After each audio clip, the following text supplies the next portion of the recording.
Hey everybody, it's Alex, the founder and CEO at Motoroso.com, and in this video we're going to be doing a detailed step-by-step how-to installation guide for the new Baja Designs XL Linkable roof bar for the new Ford Bronco. This thing is absolutely gorgeous and extremely powerful. We made a separate product spotlight video about that. Click that link here to watch that video, and of course if you'd like to buy that bar, there's links in the description of the video, and there you can go over to Motoroso.com where you can reach us on live chat or call us toll-free anytime at 833-MOTOROSO. But in this video, we're going to show you how to get it installed. Let's go.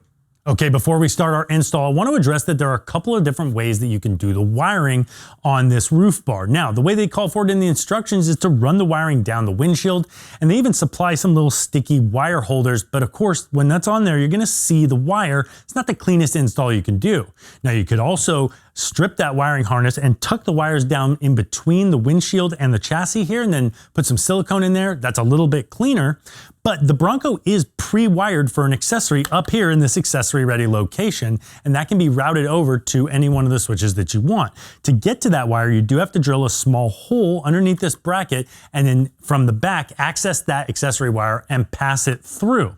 So we're gonna do that, and in that case, you could then run the ground down here, and that's a little easier to make that clean. But we actually think we can also run the ground down the inside, down the A-pillar, and find a chassis ground somewhere down by the passenger footwell. And so we're gonna keep you posted on how we do that. Follow along with our installation. That will absolutely be the cleanest way of doing this. And please don't freak out about drilling that hole. After you drill that hole, we're just gonna put a little bit of silicone around it. It'll be totally waterproof and it shouldn't be a problem. But if you are freaked out about that, just go ahead and do it the way that they suggest and run it down the windshield. Let's get rolling. Let's start by locating the roof auxiliary wire. To do this, remove the passenger side visor mount cover with a panel lever and then remove the 8mm visor mounting bolt. Completely remove the visor by rotating down and pulling forward to remove the hooked clip on the visor mounting tab and then pulling down. Make sure to disconnect the visor light power. Pull firmly to remove the pop clips on the plastic trim. Then locate the orange and gray auxiliary wire near the windshield and pull firmly to release the wire and make it accessible. Before drilling for the auxiliary wire, we're going to prepare our wiring harness. Start by cutting back the insulation from the wiring harness and leave around 6 inches at the end. You can also cut away the green wire from the harness connector and completely remove it from the harness because the green wire is only used for dimmable light bars and this XL Linkable doesn't have that feature. Leaving the harness full length, we'll need to cut off the connector ends so that we can pass it through our hole. Moving to the light bar mounting location, gently remove the accessory ready mounting covers on both sides of the windshield. With a 10mm socket, remove the 2 nuts and the plastic cover mounts on each side. On the passenger side accessory mount, identify the soft material between the 2 mounting studs. This will be the easiest place to drill for our wires to pass through. Start with a small bit and work your way up to a 1/4 inch bit, which will fit both wires snugly. To prevent paint damage, make sure to vacuum away any metal shavings. Pass the white and black wires through the hole and carefully pull them through to the end of the insulation, making sure to avoid tearing or stripping any of the insulation from the sharp edges of the hole we drilled.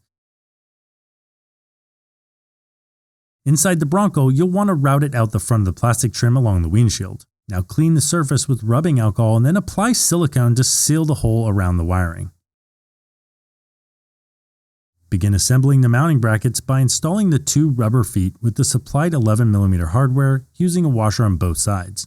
Tighten these enough to be snug but loose enough to move. Now we'll prepare the light bar using the supplied preload bracket, which will be mounted at the center of the light bar. Place your XL Linkable bar on a soft surface to avoid damage, and with a 3/16 Allen wrench, remove the top and bottom bolts on the center pair of links. Then on one of the 2 center lights, left or right, remove the CNC housing bracket using a 4mm Allen wrench.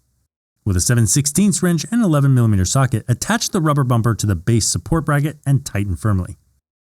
Next, assemble both sections of the support using the supplied bolts, washers, and nuts. Tighten these enough to be snug but loose enough to move. To attach the preload bracket to the light, it will be placed in between the CNC bracket and the light housing. To do so, you'll need to use these longer bolts which come in the support bracket parts bag. Again, tighten these enough to be snug but loose enough to move. With that 3/16 wrench, reassemble the CNC link using the original bolts, making sure to place the wiring harness mounting tab in the provided slot. With those tightened and the light bar setting flush against the surface, go back and finish fully tightening the bolts to the light housing. The light bar can be mounted straight, but we want to add a curve to the light bar. So to do this, one at a time, loosen each pair of links and adjust so that the edges are parallel to each other, and then retighten.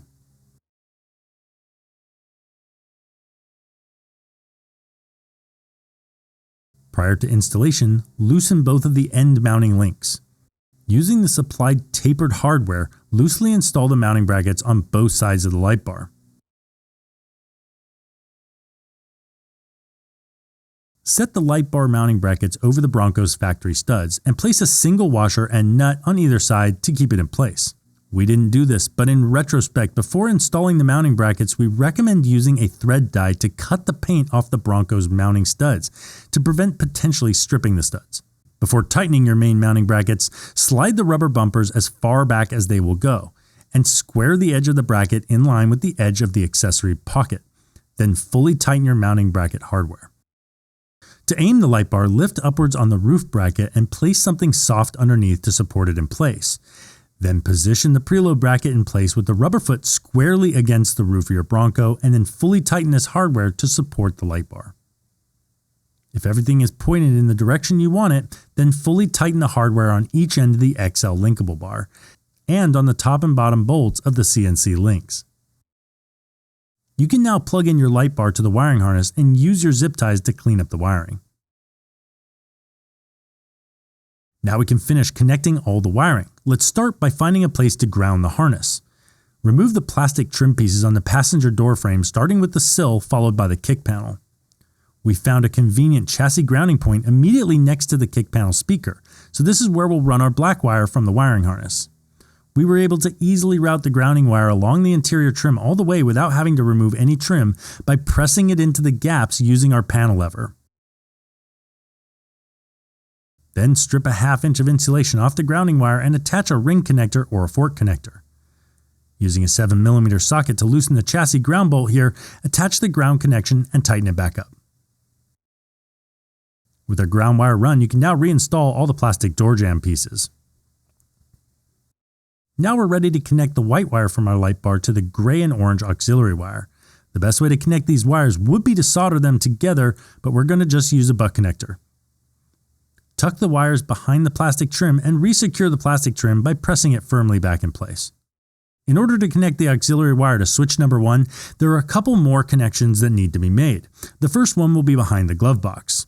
To access these, open the glove box and push in the 2 plastic tabs on each side and pull down firmly. Once it releases, you can lift up to completely remove it from the dash. Behind the glove box, locate the gray and orange stripe wire and the brown and white stripe wire. Then use a butt connector to connect the 2 wires together, or solder them if you're doing that. Now you can reinstall your glove box, making sure to align the alignment lever with the plastic guide tab. Our final connection to route the light bar to switch number 1 will be on the driver's side firewall. Locate the yellow wire in the bundle of auxiliary switches for switch number 1 and the brown and white wire from the separate bundle of wires seen here. Now connect both of these wires and you've finished routing power to your light bar. Now you can put your Bronco in accessory mode and flip on switch number 1 to make sure the light bar is working. Don't forget to reinstall your passenger side visor and you're finished with the installation. It's hard to get night shots that accurately reflect how well lights like this work, but we went ahead and took out the GoPro at night on a few trails and roads to show just how dramatically different the roof bar is compared to the stock headlights. As you can see from the video, we probably need to aim the light bar up a little bit more because the spot lenses are shooting about 40 feet ahead of us, when they could be sending light a lot further up the trail.